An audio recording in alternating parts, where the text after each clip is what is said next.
यता कमेन्ट हेरौँ है। कमेन्टमा एकजना साथीले भन्नुभएको रहेछ, तपाईँ भाग्यमानी, तपाईँको जस्तो स्याउ फल्ने ठाउँ चाहिँ अन्त नहुन सक्छ भनेर भन्नुभएको रहेछ।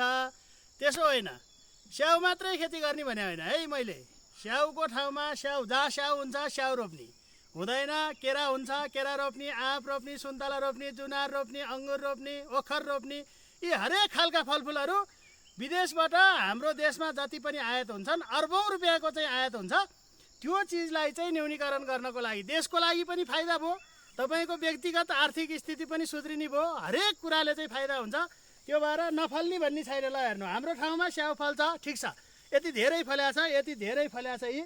ल हेर्नु होइन, अब यो कुरामा चाहिँ तपाईँहरूले के गर्नु पर्यो भने आफ्नो ठाउँमा, आफ्नो भूगोलमा, आफ्नो माटोमा के चिज हुन्छ त्यसको खेती गरौँ।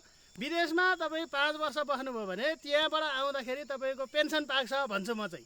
तपाईँहरूले 1 महिनाको लगानी गर्ने, परिवारको सहयोगमा बिरुवाहरू उपलब्ध गराउने, खोज्ने, अनि त्यसलाई अध्ययन गरेर चाहिँ सुरु गर्नुहोस्। जुन ठाउँमा तपाईँको जे चिज हुन्छ, अहिले मोटर बाटो नपुग्ने, देशैभरि नपुग्ने ठाउँ छैन, त्यो भएर तपाईँहरूले त्यो गर्नु होला।